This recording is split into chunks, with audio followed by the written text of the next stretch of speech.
Hi, my name is Meagan Clanahan. I am the co-owner of Houston Moms, and we like to bring you timely and informative health videos.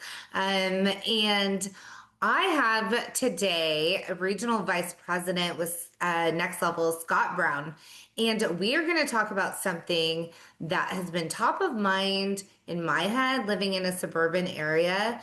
And we are talking about the rise of e-bikes and e-motorcycles in our areas and what people are seeing on the streets and how we need to be safety conscious and what is an e-bike anyway? And Scott is going to help us out with all of that. Scott, thank you so much for being here. Oh, it's my pleasure, Megan. Good to see you again.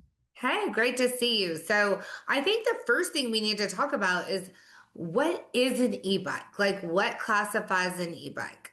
Right. Yeah. And just like you said, they've been rampant in my neighborhood. I've seen them everywhere. So, an e bike is essentially a bicycle with pedals, except it has a motor source. And so, by Texas law, in order to keep it from becoming a motor vehicle or a motorcycle, that motor source has to be under 750 watts or about 1 horsepower. So that limits it to a top speed of about 28 miles an hour. So basically it's a bicycle with a motor. Yep.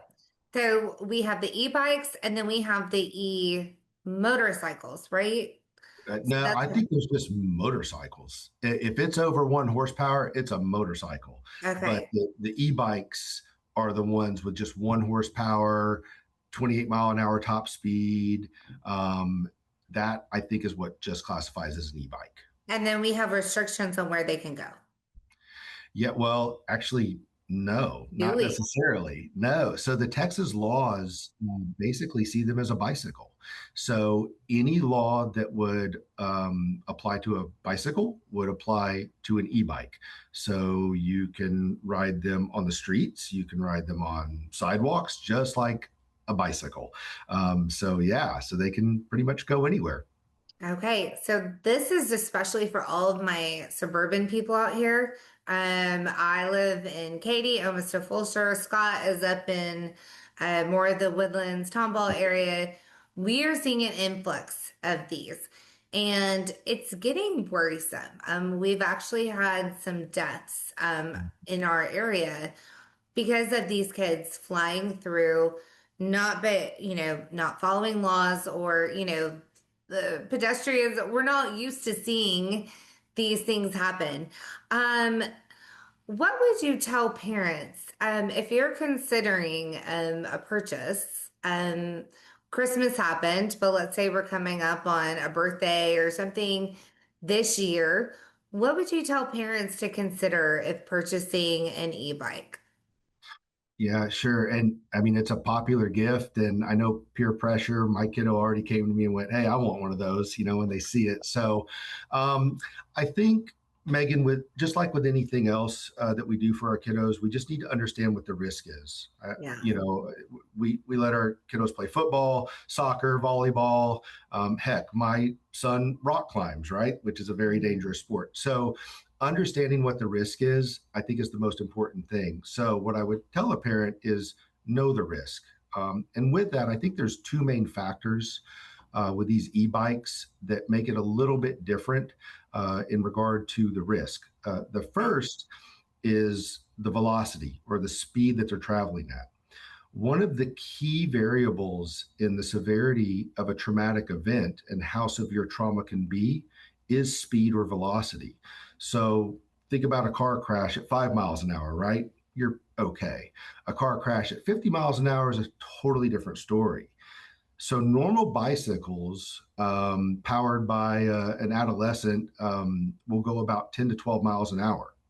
These e-bikes, like we talked about earlier, can go up to 28 miles an hour. So we're talking 3 times the speed of a normal bicycle. So that shortens your reaction time and then also increases the risk of trauma if there happens to be an accident.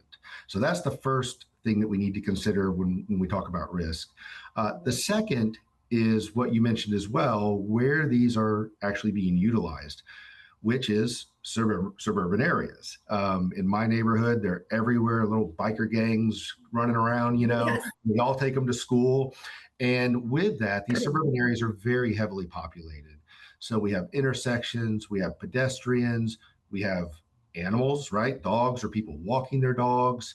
And so there are plenty of variables out there. So when you start combining the variables of speed with obstacles or other people, it is more risky. And as a matter of fact, like the injury reports, they started tracking this, I think in 2018.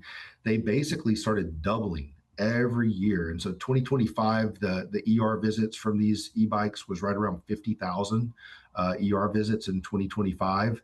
And that shot up from 750 visits 5, 6 years ago. So the prevalence of injury is pretty high. I think I mean, it's something we definitely have to be mindful of. And if you are going to have your child on an e-bike, what as an MP, what do you recommend that they have like safety gear wise? What's like Right. the bare minimum, or what would you love to see them wearing? So safety gear. So first of all, I'm not an expert on the Texas law, but I believe there's three different classifications of e-bikes. So for the class 3 e-bikes, which are the ones that actually do go up to 28 miles an hour, there is a Texas law that states that anyone under 21 has to wear a helmet. So it is the law that you wear a helmet with some of these e-bikes. And with that, it's not just a normal bike helmet. So I would not recommend a normal bike helmet.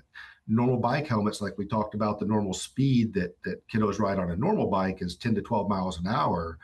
Those bike helmets are rated for crashes up to about 14 and 15 miles an hour. So you Okay. actually need to get a helmet, not from Walmart or Academy potentially, but an actual NTA, I believe it's 8776 rated helmet that can withstand crashes up to 28 and 30 miles an hour. And they are a little more expensive, but 100% worth it. So to answer your question, number one, non-negotiable, you got to wear a helmet when you're on these things. And I think that's where, as a parent, that I'm a parent of high schoolers, and I see so many of these kids flying down the road Mm. um, without a helmet. And I Yeah. just want to like stop and be like, no, you don't understand. Like, you get this one precious life. Um, that being said, we know parents are going, to purchase them, kids are going to ride them, all of that. What would you tell a mom or a dad about rules that they should kind of, like be aware of? And these are the non-negotiables for your family. Right. So like we talked about, the laws are the same as with a bicycle, right? So there is no safety course that a kiddo has to take. There's no registration or license that they need to operate these. So it really puts it in the hands of the parents to be responsible for making sure that your child understands the laws and the rules of the road, understanding what a stop sign is, understanding when it comes to a four-way stop, how do you interact with that? I mean, we teach a lot of time, we spend a lot of time teaching our kids how to drive in those situations. This Mhm. is very similar. So making sure that parents educate their children on road safety laws and traffic laws is incredibly important. The other things, wear visible clothing. It's just like a motorcycle accident.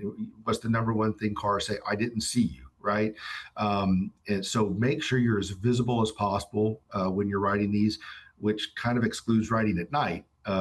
Unfortunately, because that's a very high risk time to ride when you can't be seen by other cars. Obeying the traffic laws. Let's see what else.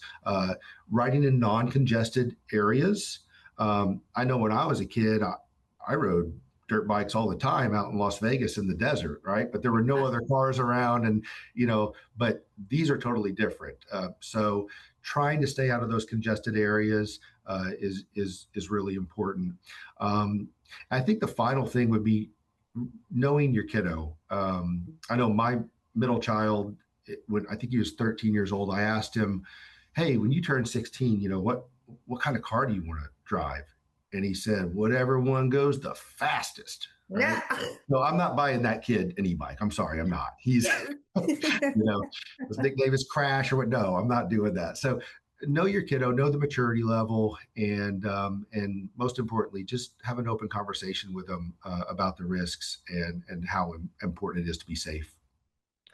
Yeah, no, such important points there. And what you are as a parent willing to, let go of and be like, okay, I would say, and it's like as you were talking about at night, we have a big issue in Katy because our kids go to high school at 6:30 a.m. Mhm. Right. And I would be dropping my kid off for basketball at like 5:55. And there's these things coming down. It is Right. terrifying. I have maybe like a 4-minute drive to drop my kid off and to like 10 and 2 so hard that early because I don't know where they're coming from. Right. So in relation, if you have a kid who's going to get one of these, please have them know what the pedestrian signs, like what when they can actually go, because that can like take heartbeats off of people. Very I true. mean, it's so scary. And one thing we were talking offline about this, like, because I mean, you're such a knowledgeable person on everything that you're kind of seeing in the industry and whatnot. But the Mhm. reality is, you're not seeing a ton of these injuries in urgent care. And why is that? Yeah, that's a great point. You know, it's because of the velocity. Once again, we see a lot of bicycle accidents Hmm. because someone will fall off a bicycle and either break their wrist, and then they can come into the urgent care and get that x-rayed and we can take care Yeah. of that. When you're going 25 to 28 miles an hour and you wreck, that's sometimes or usually not an urgent care visit. That's a ER visit due to the number one thing is head trauma. Hmm. And then after that, long bone fractures with extremities, and then even thoracic and abdominal trauma. So those are all things that end up having to go to the ER for advanced imaging because they can be very serious injuries. For sure. And I think that's the most sobering part of it is like, this Mhm. is not a quick, you know, as much as we love urgent care because we get in quick and we can get out, these are likely not quick injuries for recovery. And so, final thoughts, anything that we missed that we should state about these e-bikes? I think we covered it, Megan.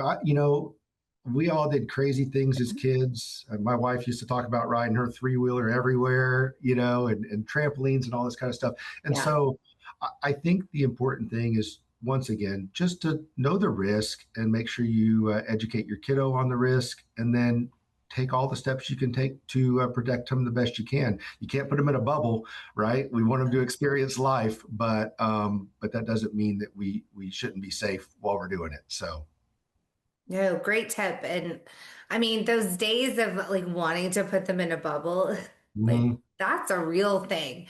But we can't. So let's keep them as safe as possible. And so we appreciate you, Scott, of sharing, more about the e-bikes and danger and just what we need to do to protect our kids. I think helmet would be the number one thing we need to Helmet. come out of Yep. here. And the right kind of helmet too. Make sure it's the right The kind of right helmet. Yep. the right kind of helmet. So when this post, I'm going to post that particular type of helmet in the Right. comments so people know what kind you should have. And I would say, I mean, I'm going to speak as a mom here. You don't have to agree with me, but as a mom, I'm not letting them leave without their helmet. I There you go. just, and I don't let them bike without their helmets. My kids are 15. That's smart. Believe me, they love me so much. But I'd like to have them here for a little bit Exactly. longer. So, thank you again so much. And thank you so much to our friends and partners at Next Level. You guys, how many locations do we have now? Because I feel like every Oh, time we chat, it's more. so let's see. Since the last time we chatted, I think we opened another one in San Antonio. Okay. But in the Houston area, we're up to 30 if you count Beaumont and Nederland. We have one in Beaumont We and one in do Nederland because of you. out Yes. east, right? Yeah, they're my clinic. So, yeah, of course. Yeah. But yeah, 28 in Houston, extending all the way up into Conroe, over to Baytown, Beaumont, Nederland, Pasadena, and then even in Siena, out west, and Katy as well. So I know that you know where those clinics are. Have you ever been, Megan? Never. I'm not a frequent flyer by any means. No. I know the Katie Cinco Ranch location very well. They're like, you're back. But oh, kids, y'all, we're there. If we'll Uh, get sick, we're here for you. but I do love that so many locations. So as your travels, especially as this weather starts to warm up and your travels take you to San Antonio and to Austin and Mhm. the lakes and everything that you're going to do in this spring and summer, keep in mind that if, worst case scenario happens, you can probably find a next level urgent care around you. So what I would encourage you to do is go ahead and get that app downloaded. So it's at the ready. So if you need care now, you can just download that app. You can make an appointment or you can just get in line online. So they make it super convenient for you guys. So thank you so much, Scott. And we will pop the links for the app below, as well as for the helmet. And we will see you next time with a really informative health video. Take care.